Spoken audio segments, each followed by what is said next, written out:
Hello everyone, কেমন আছেন সবাই? আমি রুম্পা। আমার আরও একটি নতুন ভিডিওতে আপনাদের সবাইকে স্বাগত জানাই। আমি আমার আজকের ব্লগটি বাজার গোছানো থেকে শুরু করেছি।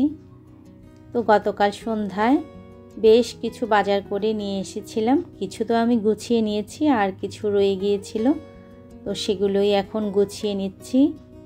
তো অল্প ছোলা নিয়ে এসেছিলাম, ছোলা একদম শেষ হয়ে গিয়েছিল। আর নিয়ে এসেছি চিড়া। তো গরমে দই চিড়া কলা এটাই আমাদের বেশি খাওয়া হয়, তাই একটু চিড়া নিয়ে এসে রেখে দিয়েছি। আর এই যে ডিম, তো গতকাল সন্ধ্যায় আমি এগুলো ক্লিন করিনি, তো আজকে দুপুরে শাওয়ার নেওয়ার আগেই আমি এগুলো ক্লিন করে নিয়েছি। আর সন্ধ্যায় কেন জানে আমার এই কাজগুলো একদম করতে ইচ্ছে করে না। মাছ মাংস কাটা, এই ডিমগুলো ক্লিনিং করা, তো আমি সব সময় শাওয়ার নেওয়ার আগেই দুপুরে করে থাকি এই কাজগুলো। আর এই মুহূর্তে যারা আমার ভিডিওটি দেখছেন, আশা করছি একটি লাইক দিয়ে আমার সম্পূর্ণ ভিডিওটি কন্টিনিউ করবেন। আর আমার ভিডিওটি যদি আপনাদের ভালো লাগে তাহলে অবশ্যই একটি ভিডিও রিলেটেড কমেন্টস করবেন। তো আমি এখানে রান্নার জন্য কিছু শাক কেটে নিয়েছি। তো আজকে কলমি শাক কেটে নিয়েছি, কেটে ধুয়ে পানি ঝরতে দিয়েছি। তো অনেক দিন পরে কিন্তু কলমি শাক খাবো, তো বাজারে গিয়েছিলাম আমার বরের সাথে, তো বললাম অনেক দিন কলমি শাক খাওয়া হয় না, তো আজকে একটু কলমি শাক ভাজি করব। আর রান্না করব টমেটোর ডাল। তো টমেটোর ডালটা অনেকে অনেকভাবে রান্না করে, আমি যেভাবে রান্না করি সেটাই আজকে আপনাদের সাথে শেয়ার করব। আসলে সাধারণ খাবারে কিন্তু অনেক সময় খুব তৃপ্তি করে খাওয়া যায়। তো আমাদেরও অবস্থা হয়েছে তেমন, তো মাছ মাংস তেমন খেতে ইচ্ছে করছে না, তো সবার এরকম ডাল ভাজি ভর্তা এগুলোই কিন্তু খাওয়া হচ্ছে কয়েকদিন যাবত। তো আমি এখানে টমেটোর ডাল রান্না করার জন্য 4টা টমেটো ছোট ছোট পিস করে কেটে নিয়েছি। প্রতিদিন সব কিছু রেডি করে নিয়ে তারপর আমি রান্নাটা শুরু করার চেষ্টা করি, তো আজকেও সব কিছু আগে থেকেই আমি রেডি করে নিচ্ছি। আর এখানে মাছ কেটে নিয়ে একটু হলুদ লবণ মরিচের গুঁড়া আর সামান্য সরিষার তেল দিয়ে ইলিশ মাছটা আমি ম্যারিনেট করে রাখি 10 থেকে 15 মিনিটের মতো। আজ নতুন কেউ যদি আমার চ্যানেলটি ভিজিট করে থাকেন, আমার ভিডিওটি যদি আপনার ভালো লাগে তাহলে আমার চ্যানেলটি সাবস্ক্রাইব করে আমার পাশে থাকবেন।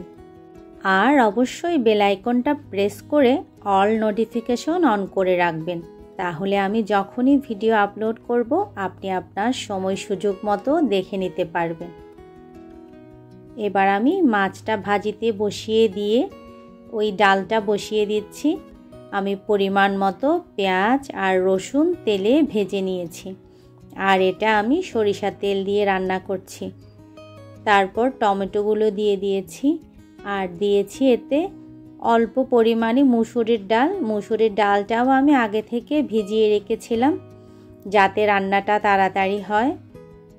আর টমেটো আর ডালটা খুব ভালোভাবে একটু কষিয়ে নিয়েছি।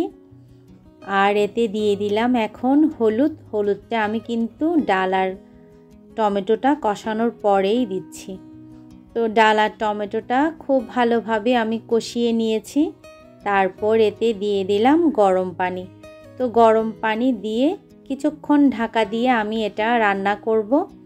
এদিকে আমার মাছ ভাজিটাও প্রায় হয়ে গিয়েছে।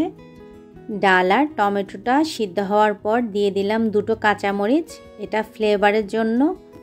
আর নামানোর আগে দিয়ে দিলাম ধনেপাতা। তো এই নর্মাল খাবারে কিন্তু খুব তৃপ্তি করে ভাত খাওয়া যায়।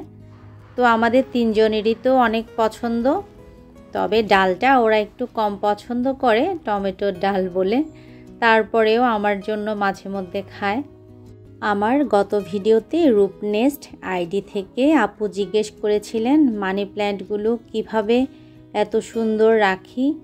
তো আপুকে আমি অবশ্য রিপ্লাই দিয়ে দিয়েছি কমেন্টসে, তারপরেও আজকে একটু দেখিয়ে দিলাম। তো এই মানি প্ল্যান্টটা আমি 1 সপ্তাহ হয় লাগিয়েছি আমার ছেলের পড়ার টেবিলে রাখার জন্য। তো এটা সপ্তাহে একদিন আমি রোদে দেই, আর পানিও কিন্তু একদিনেই দেই। এতেই খুব সুন্দর কিন্তু গ্রো করে মানি প্ল্যান্ট। আর যদি পানিতে রাখি তাহলে পানিটাও আমি সপ্তাহে একদিন পরিবর্তন করি মানি প্ল্যান্টসের। তো দেখা যায় খুব ভালোই কিন্তু থাকে। আর পানিতে গ্রো করলেও সপ্তাহে একদিন আমি এদেরকে রোদে রাখি 1 ঘন্টার জন্য। তো আপু নিশ্চয়ই আমার কমেন্টসটা দেখেছে, না দেখলে আজকে আমার ভিডিওর মাধ্যমে জেনে নেবে। আপু প্রতিনিয়তই আমার ভিডিও দেখে থাকে। তো আর এখানে আমি বিকেলে নাস্তার জন্য একটু হালিম রান্না করে নিচ্ছি। ভাজি পোড়া খেতে খেতে একদম কিন্তু ভালো লাগছে না, তাই আজকে একটু হালিম রান্না করছি। এটা রেডি মিক্স হালিম। তো আমরা তো সবাই জানি হালিম কিভাবে রান্না করতে হয়, এটা আর বলার আসলে কিছুই নেই। তো আমি এখন ডাল আর মাংসটা ভালোভাবে একটু কষিয়ে নিয়ে পরিমাণ মতো গরম পানি দিয়ে দিলাম। আর এই হালিম রান্না হতে হতে কিন্তু ঘরের অনেক কাজ করে নেওয়া যায়। তো আমি এখন ঢাকা দিয়ে লো আঁচে বসিয়ে দিব হালিমটা। এরই মধ্যে আমি একটু ফ্রুটস কেটে নিচ্ছি। 1 টুকরো তরমুজ ছিল ফ্রিজে, তো এটা আমি এখন কেটে নিচ্ছি, কারণ ঠান্ডা তো খাওয়া যাবে না। আর এখন ওয়েদার চেঞ্জ হচ্ছে, সবার গলা ব্যথা সর্দি কাশি এগুলো কিন্তু এখন লেগেই আছে। তবে আমার কিন্তু তরমুজটা ঠান্ডা খেতেই বেশি ভালো লাগে। তরমুজ আমার অনেক পছন্দের একটি ফল, তো বাসায় কম বেশি সবাই পছন্দ করে, তবে আমি একটু বেশি পছন্দ করি এই আর কি। তো আমার হালিমটাও বসিয়ে দিয়ে আমি তো তরমুজটা কেটে নিয়েছি। আর আগে থেকে কেটে রাখার কারণে ঠান্ডা থেকে নর্মাল হয়ে যাবে, তো তখন খেলে তেমন ঠান্ডার কোনো সমস্যা হবে না কারোরই। তো এইদিকে আমার হালিমটাও রান্না হয়ে গিয়েছে, আমি হালিমটাও পরিবেশন করে নিয়েছি। তো আমার আজকের ভিডিওটি এ পর্যন্ত। সবাই পরিবার নিয়ে ভালো থাকবেন।